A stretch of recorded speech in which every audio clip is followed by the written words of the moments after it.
Hi everybody, I'm Allard. I'm Colleen. And this is Stuff Dutch People Like, episode 3. Yes.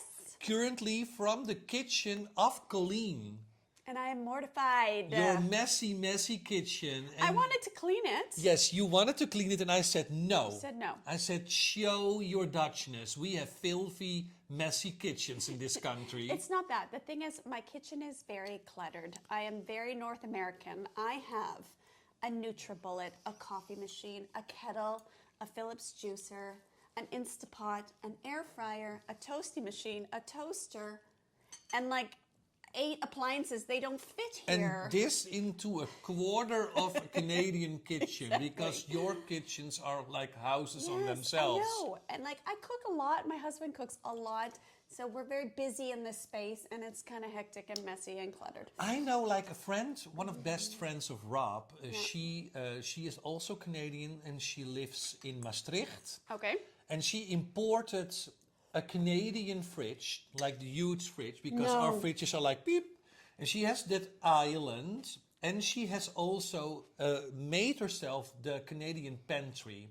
So she's got dollar bills, because that's expensive to bring a fridge over. Yes, and also that she can feel more home in the Netherlands. And I think, you know, if Rob and I am going to move in together, there's going to be like a Canadian fridge. Culture clash. Yeah, I have to. My fridge is here. I don't know if they can see it. It's No, the because size it's of too a small. Cupboard. It's the size of a cupboard. Yeah, but you are used to it now, right? I'm used to it now, but you know what? Every once in a while, I think like the freedom that would come with having a proper freezer. My freezer is a shoebox, a literal shoebox. Yeah, but you, on the other hand, in Canada, what I see, you guys have so much food. Like it's the fridges are filled with leftovers, pizzas, Dairy Queen pies. But also, you guys have that huge pantries. Yes, yeah. Do you have a pantry here in Amsterdam? No, where would I put a pantry? I don't know, here, there, next to the couch? No, and also, do you have any, like, Canadians have food for an emergency, North Americans. Yeah, but that's also because you I guys have to take a 2-hour drive to go to a grocery store. And we have blizzards and hurricanes and what have you. Yeah, I know. Here we just have wet, shitty winters. So today we're going to be talking about North American versus Dutch communication. We're going to talk about white lies. Yes, because you didn't know that term. I know the term from a TV show called white lies, but then you asked me, do you know what a white lie is? And I was like, I don't know. Is it like white, straight people lying? Or what is that? No, so there's a lot about, we've talked endlessly about Dutch directness. Yeah. But this goes a little deeper, because I have also done a lot of research on like different communication styles and why the Dutch communicate the way they do. But white lies, my definition is that it's the things that you say to not offend people. Yeah, that's being polite. Yes. And you guys don't have that. No, we can be polite. And I do think that the Dutch, we also can do, if you call it white, like, why do you call it white? Like white, like heavenly white? I think like, it's so that it's not so bad. So like, you know, you say it to make people feel better. So you're lying, but I'm lying for you. Oh, okay. The Dutch don't have that. A little note, because if you people hear weird things on the background, it's that's dog. the dog of Colleen. It's called, his name is Popcorn. Don't say it too loud. So if you're going to hear some weird stuff, some licking. Not my fault this time. No, so here's the official definition. White lie, a harmless or trivial lie, especially told to avoid hurting someone's feelings. Now, you guys don't care about people's feelings. No, you know, the confusing thing for me is we talked about the kindness of Canadians, and sometimes it's confusing to me even more that now I started to realize how you guys communicate. And now I'm like, God, when are you guys really kind? And when are you guys pretending to be kind? And now I'm so aware of it that also with my boyfriend, I'm like, oh God, you know, when it's a white lie and when it's not. So there's lies, Those are bad. And there's white lies, and those are okay. So how can I know the difference? You're not supposed to. But I need to. If I would make, like a cozy dinner for my man. My man. Do you hear what my man? If I could make a cozy dinner. Is that your American accent? What are you doing? I don't know. What This are is you a doing funny. there? This is a funny thing that Rob and I do. Okay. You're my man. All right. Okay. If I make a cozy dinner for my man, Rob is never gonna say he does not like it. No. And maybe within a couple of weeks, like the dinner is like a few weeks before. Yeah. Then he's maybe mentioning that, You made a terrible teriyaki chicken. It took me more than a year to find out that he does not like spaghetti because he had to eat it for 1,000 years when he was a kid. Okay, so here's a very good example. My son, we had double booked him with 2 play dates with 2 kids, accidentally. I said yes, Moses said yes. Then I told him, you're gonna play with so-and-so, and we're gonna tell the other little boy that you're not feeling well. Look at your face. Why would you do that? Because to not hurt the other little boy's feelings. I'm not gonna say, oh, Caden's actually playing with this other little boy. But you could say, we accidentally made 2 dates. But I'm very Canadian, so I'm like, you say it to not hurt anyone's feelings. Yeah, but you're not in Canada anymore. You're not in Kansas anymore, honey. This So is the Netherlands. And my son is so Dutch, he's like, that's lying, and lying is bad. And I'm like, it's a white lie. And he's like, what is a white lie? And I'm like, oh, for goodness sakes, you're Canadian, child. You need to know how to do a white lie. So you're teaching your Sit kid down, to puppy. lie. I'm not teaching my kid to lie. I'm teaching my kid to White lie. to protect people's feelings. Yeah, but are you really? Because it is confusing to me. I'm a hypochondriac. Yes, you is are. Is that a good? Yeah. He is. Uh-huh. And you always help me with that. And what do you always say to me? I say, it's okay. You're going to be okay. Yeah. You're going to be okay. And for a long time, I believed you, and you were giving me so much that feel of like, Colleen says it's going to be fine, so You I should can. believe me. Yes, but listen.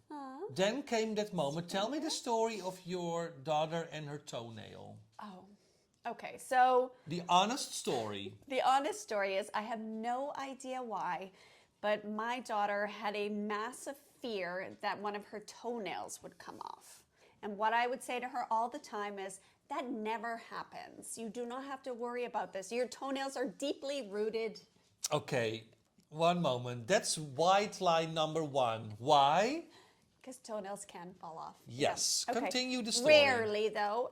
I'm in the bath one night. She's sleeping. I hear screams of terror and crying. I jump out of the bath, and she is there with the light on in her bedroom, and her toenail is hanging by a thread. It has completely lifted off in its entirety. And I'm like, that happens all the time. Don't worry about it. And that's white It's lie. gonna be totally okay. That's white lie number 2. I know. But you know what, Allard? Like, that's what you do. No, but now I you've had to told. reassure her that this was normal. And you think that would help? Because now your daughter is confused. Like, first you say it will never happen, and then you say it will happen constantly. And do you understand the effect it had on me? Because then I was I never like, even thought about this until I told you the story, and you were like, you are a liar, liar, pants on fire. yeah. And how many white lies did I got from No. you? I'm not going around lying all the time. I'm not a liar. But like, I do tell little white lies so not to hurt people's feelings. And I swear to God, North Americans all do this. We are all telling white lies. The Dutch do not care about people's feelings. And I mean that in the nicest of ways. That is not true.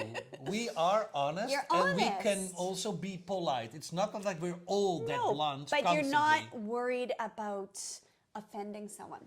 So it's not that we don't value honesty, but we think that we are protecting your feelings by not telling the truth, whereas the Dutch think they are protecting someone's feelings by telling the truth. Yeah, but you make it sound like that we do this all the time, No, and that's not the all truth. the time. Not all the time. But, I want you to give me like a couple of voorbeelden. How do you say that? Yes. Suggestions? Okay, No well, voorbeelden? And then it's going to examples. be like, how would a Dutch person respond and how would a Canadian person respond on that? And Okay. start like, I got a cooked. good one. I cooked for you. Yes. I okay. cooked for you. I think it's going to be a cozy, nice meal. Yeah. And I did not think of asking you, do you like witlof or andijvie or cauliflower? Okay. I just made it. Okay. And you hate it all. You want pizza. I don't particularly like endive or witlof. No. Because I didn't grow up with those. I already prepared this all, Yeah. and you're coming over. What are you going to say to me? I'm going to tell you I love it. Yeah. I'm going to say thank you, and I'm never going to tell you that I don't like witlof. Yeah. Yeah, but that's a white lie. So the next time that you come over for dinner, I'm going to make witlof, but because you said that you loved it. I know, So Allard. that's what we are, we are I like, know, as the when Dutch, we're I'm- like, oh, Colleen loves witlof, I'm going to make it again. When I'm saying it aloud, I know, but like, I know that there are Brits and there are other like Anglo, like the Canadians, the British, the Americans, the Australians. I know they're agreeing with me, and we just try to protect people's feelings in a weird, fucked up way by. A good example, there happened to be a Dutch moment with me yesterday, and you were there when it happened. It was. I had a friend over for dinner, and I already did my groceries, and she was like, should I be there at 6 or 7? I said, make it 7, and I'm going to make, what is prei in English? Leek. I'm going to make a leek stew out of the oven with Yes. potatoes and cheese. And her response was, no, thank you, I don't like leek. I'm going to eat at home. And I said to her, okay, then I will see you after dinner for coffee. And I was you were in shock. I was shocked that somebody says, I'm going to prepare this leek thing for you. And you had shopped, you had bought it, it was ready to go. I was shocked that someone says, I don't like leeks, I'm not coming. Yeah. No. And then I said, okay, then you come after dinner and then you're coming over for coffee and chocolate. So here's the thing. I was shocked by two things. A, that was her answer, because that's so Dutch. And B, that you were not offended. And do you feel, how do you How think liberating is how that? liberating is that, honey? I know. I was not offended. I was like, oh, I did not know that. Okay. And I love that. I love that about Dutch culture, but man, it's a mind beep. It's a mind fuck. It's so not North American culture or British culture. Now you come with an example for me. Okay, so I have Dutch encounters like this all the time. I was at the grocery store at the end of my street, and Popcorn, the dog, was with me. And we're standing in line, and this woman comes up, and she bends down to Popcorn, and she goes, in Dutch, she says, oh, wat een leuke hond. Maar niemand heeft voor jij... No, maar niemand heeft voor jij verzorgd. Yeah, honey, that's not really good Dutch. So translate to English. Oh, what a cute dog. But nobody really takes good care of you, she said with a smile. No one takes, and she's talking in a sing-songy voice at the dog, but nobody takes care of you. What a bad haircut. You need a hair trim.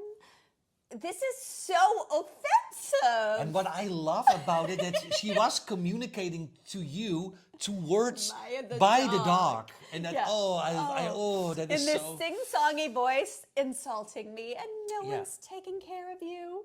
So there's things like this all the time. I was shocked. But is that a white lie? That's just blunt Dutch. That's blunt Dutch. That's blunt Just Dutch. blunt Dutch honesty. But what I have to read you something. Because probably a Canadian would just say, what a cute dog, point. absolutely. And the rest will only take place in the head, like that little asshole dog needs to get a haircut and it's filthy, but you just smile. My dog is not built. Yeah. Canadians, Americans, we all just nod and smile. We are not saying rude things like that. I think that was rude. I think that was rude. That's my opinion. I'm sticking to it. Now listen. You're so angry? I'm not angry. Tell me, okay, yeah, your book. It's time that you can promote your book. You've already written 7 of these. I have. So 7. Stuff Dutch People Like bestseller with over, here it says 100,000 copies, way more now. God, you are so vain. This is so. Throw your hair back when you say stuff You like tell that. me to promote my book, Yes. and then I do, and you call me vain. Okay, tell Okay. me. So here's a comment from our community that they wrote into me. Sylvia, she says, I'm from Rotterdam. I've lived my entire life in Rotterdam, and we are more direct than people from anywhere else in the country. Others and non-Dutchies will definitely call us rude. We're kind, but we would tell our friends, yes, you do look fat in those pants, and if I were you, I would throw them out. Yeah.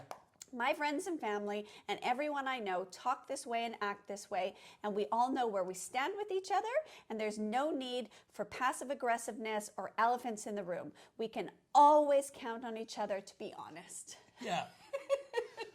And you're probably now afraid to visit that family, right? I'm like, Sylvia, I'm not coming to your house for dinner in Rotterdam. Yeah. But is it true that there's regional differences? Like, would I die in Rotterdam? Are they even more direct than I think, Amsterdammers? yeah, I do think so that it is the truth. Stressful, man. Yeah, but that's also, like we live in a very small country, but within half an hour drive, people already talk differently because of their dialect or. So we are that is true though. Some people are more honest than others. So yeah, that's true. Okay, now here I have a scenario that somebody's also written into me, and I want to know what you think of this, if you would have acted the same way. Okay. So, a colleague of mine has bad breath, and he was passing through his department on my department on the way to another department. A coworker made a gesture behind his back, like, whew, as in his breath stinks. The coworker was not Dutch. Okay, so they were like, I obviously noticed what the gesture meant, and I got closer to him as he greeted me, and I could smell very bad breath. I took him aside and I said to him, your mouth stinks. I did not expect him to get angry because he's Dutch, and I wanted to shield him from gossip from the other department or people thinking badly of him. His face did turn red. The Dutch do get embarrassed, after which he could not thank me enough for pointing it out to him. When I This look to back, me is wild. yeah, This whole to me scenario. is also wild, and I have to say that this can happen, but this is not a common thing. That's so direct, right? That is too direct. It Okay, can okay. happen, but not that often. What we would do if I have people talking to me with bad breath, sometimes people say, be honest with me because I don't smell it of my breath. So they ask. That sometimes happens. Can Yeah. you please say that to me? And then, not even then, I can say it. Really? I can't. Oh, I you're so can't. polite. But what we do is that we don't lie, we just don't say anything. Okay. So we're not going to say, no, Interesting. it's fine. We just don't say You it. avoid it. No, it's like, you have a bad breath, I notice it, I'm holding my breath while I'm standing in front of you. Okay, And then yeah. behind your back, we gossip about Oh, it that's to so other mean. people. Yeah, but we need to ventilate, of Oh course. my goodness. But Okay. I think, that it's also a bit too to say that to someone Okay. in the face. Okay, well, I'm reassured by that. But So the difference is more like you guys are going, no, you're fine. We just don't say it. okay. So here's the thing. I did a lot of research into communication styles because I'm really always intrigued by okay, Dutch or direct, but what is the reasoning behind that? So what comes up is the Dutch, they value enormously equality. So I'm equal to you. They value honesty. So we are equal and you deserve to know the truth. And it's practical. Oh, totally practical. It is practical because, for example, a work situation. Yeah. If I'm honest to my colleagues, they know what they are Where they supposed to stand, do. yeah. It's really what my brother does. I sometimes work with my brother. My brother has his own company, and he is Graphic design. graphic design. Yeah. And I'm currently working on my first feature film. Yes, you are. And my brother did all the design work of, the script. Yeah. And I started to be a little bit more, without really noticing it, like, is this like a Canadian thing to do? Like the producer sent me a blunt email, like, I want this to be changed, Okay. you know? And I called my brother and I was like, it needs a little bit more of like, you know, a finesse to explain what we want with this. And I started to be a bit more Canadian. And after the first line, my brother said, just cut the crap with all this politeness, all that. Just say what you want. You're becoming Canadian. I did not do it on purpose. Oh, interesting. And I was like, yeah, but you know, it is been written in such a blunt way, like, we want this out. No, I want this. It's too blue. We want more colors. No. And my brother was like, cut the crap. Just let me know what you want. It saves time. Yes, and that is very... I always say Dutch directness is why the Dutch are so efficient, because it's practical, it's fast, you know where you stand. And we don't get offended that easily because we are used to this way of communicating. And you guys take like this, how do you say it? You make it so difficult. I know. You are making like a big circle around the problem. I'm going to explain a little bit to you. We're going straight to the problem. So you have, in language, you have like low context language and high context. That's like the terminology. And in high context, you have a lot of things going on. You have like gestures, you have facial expressions, you have sarcasm, passive aggressive, you have like non-verbal cues, you have like silence that means something, and you have words that have an opposite meaning of what they say. That's in like a very high context culture. So like Japanese, Arabic, Latin American, those languages are like high context.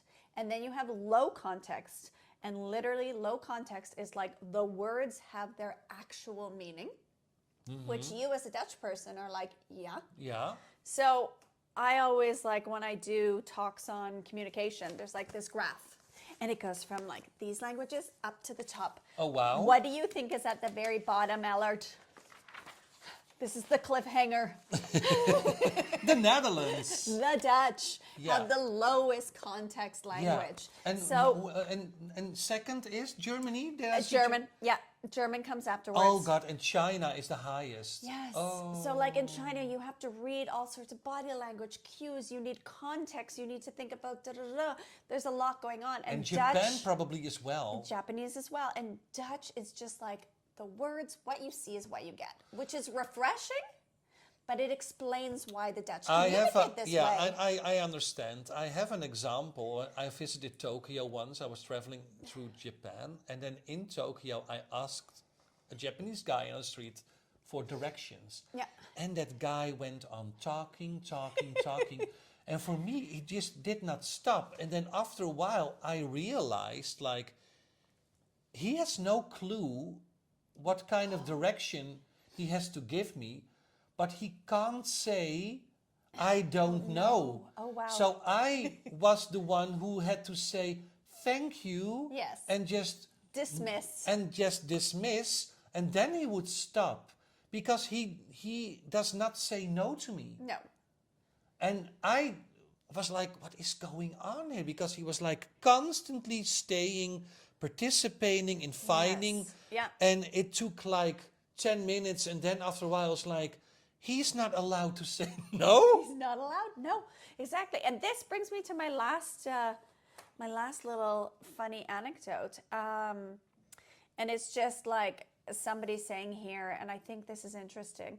As a Dutch living abroad, I cannot tell you how much I desperately miss our directness. I never know where I stand. I constantly have to guess. It's very confusing for Dutchies to live abroad. It is confusing. Right? Because you're so used to just, boom, straightforward but honesty. Also for me, looking back on my trip in Canada, I'm like, how many times was it real and how many times was it a fake now that people were nice to me? It's confusing. It is. I know. It's a hard life for you, Dutchies. There was this moment in Tim Hortons that I did not know there was a line, and I just went to the front. And then some guy behind me said, what the F are you doing? Don't you see the line? And I was like, oh my gosh, I feel like home. You loved it, because I was going to say, that's not very Canadian. No, You and I at felt home. like home. That's hilarious. Talking about Canada. Oh, you want to say something important? Okay, so for our next segment, we are going to listen to a listener's question. Yeah, because that's something new in our Exciting. podcast, right? Yes. People can send in their questions, their remarks, their stories, Their Dutch criticisms. their Canadian criticisms, and and then you can pop up in our episodes. Isn't that cozy? So we have Shelley. Yeah, where's Shelley from? Shelley's from Canada. Okay. Good morning. So, my mom and dad are from Holland. We live in Canada here. One time, my sister was getting married. Oma and Opa Dolk and Tante Maria were coming for a visit. There's my mom. There's cleaning, and then there's Dutch cleaning, and it takes it to a whole new level. There's my mom. She moved out the fridge, and she's scrubbing the floor, and then she moved out the oven, and she's scrubbing the floor. I'm like, what are you doing? Well, she said, your Oma and Opa and Tante Maria are coming for a visit.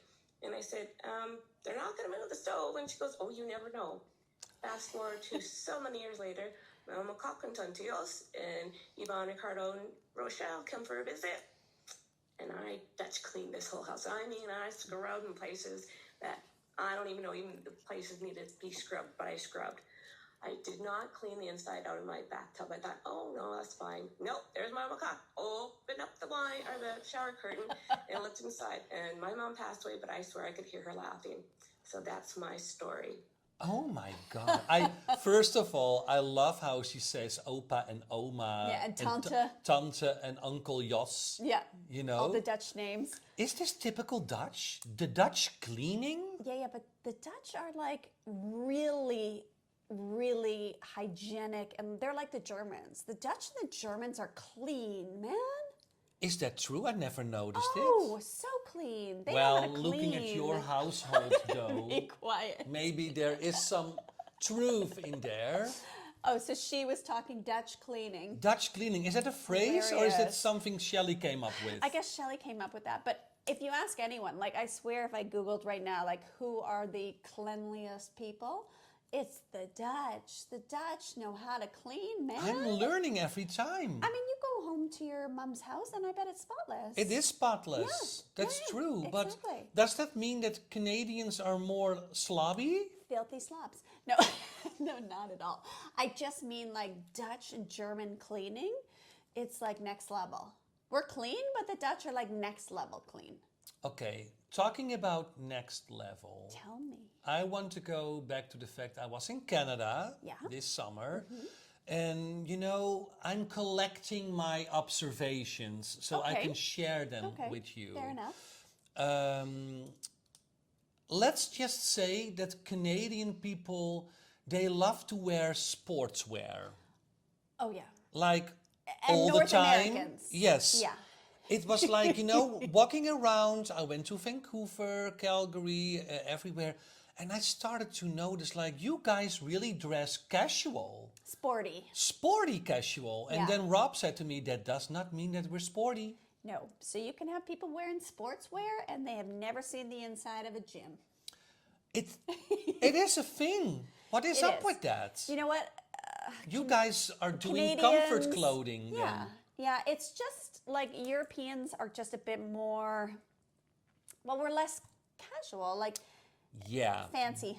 Yeah, Europeans are but- fancy, but the Dutch aren't that fancy. But is this also like white lying? That you are, in that sense, communicating to the world, I am sporty because I wear these pants and this shirt without going to a gym. No, I don't think it's lying. I think that like North Americans, it's just more casual. It's more accepted. Like you can be accepted to go into a restaurant and sit down in casual clothes. Whereas like if you're going to a nice restaurant here, you don't. You would dress up. You would dress up. Talking about restaurants, Yeah. me and my dad, we had hundreds of restaurants in Canada. And one of the last nights, Michelle, Rob's sister, suggested, you guys should go to this and this restaurant. And my dad is more a hamburger kind of guy. Yeah, okay. But it was a fancy place. Yeah. So thank God we were both a little bit dressed up. Okay. We got inside. It was like a gorgeous restaurant, like with chandeliers on the ceiling, and Okay, I fancy, already fancy. knew. I already knew. Oh my God, is my dad gonna like this because it's fancy pantsy? Right. And after weeks of And your eating dad out, is like, do normal. my dad is like do normal, but Yeah. he's also like on the Oh, money. yeah, yeah. Yeah? And I was like, yo, just let it go. Yeah. It's our last Exactly. dinner Yeah. moment, Yeah. and we're gonna celebrate with champagne that we are here. So we got on a fancy table with silver spoons and forks, the good plates, and the menu was like, ooh, that's good, So we did our order, and we got our wines, and then I looked over to the other tables, and I saw all these couples sitting there having dinner, and all the guys still had their caps on, They're baseball caps. their baseball caps. Yes, this is worth discussing What because is that? it is such a no-no in Europe to eat in a restaurant with your baseball cap on. And my husband is sporty, right? Yeah. He's a sporty guy and he loves a baseball cap, but he finds it horrific that men do not take their baseball caps off to eat. And that is such a weird contrast with you Yes. people. Like It's you're so on the, rude in Europe. this is real, but it So is rude. rude, and it's if you keep it on in a diner or Yeah, a breakfast restaurant, oh, I'm fine. You're on the road, you're having your pa. But now you go to a fancy restaurant and you still wear your cap, and I'm like, this is just plain weird. On the other hand, it's like on one hand, it's like we are polite and we are pa, and on the other hand, there's like this big fuck you. I almost said it. I did not say the K in the first Okay, F. okay, sure. Like, I'm gonna keep my cap on Yeah.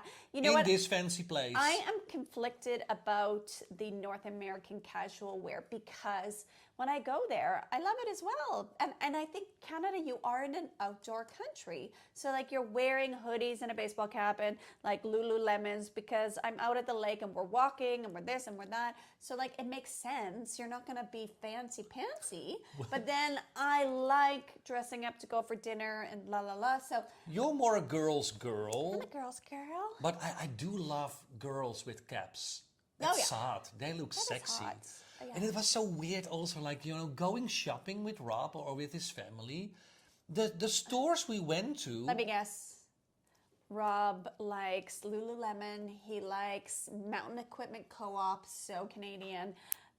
The American version of that is Patagonia. yes, Right? those All were of the those? stores. And every time Knew I it. entered, I was like, why am I in a sports The store Gap. again? Does he like the Gap? Yeah, we did not really go to the Under Gap. Armour, But it was yeah. all like sports-based clothing. Ooh, this is a good jacket. Ooh, da da da da. And then I'm Yes. like, okay. Yeah, the fashion is more casual, comfortable, and like I'm not gonna knock it. It's just different, but like I like both worlds. And the Dutch are also not that good in Oh, and we we're are talking very casual We're here. talking European. Then you go to Italy, you go to France. though Ooh, that's- fancy pantsy. That's fancy pantsy. Yeah. Okay, you guys. I've Anyways, learned so much this Here's episode. the sexiest man alive. And I believe it. I believe it. Okay, All you right. guys, till next time. Doei. Bye-bye. Bye.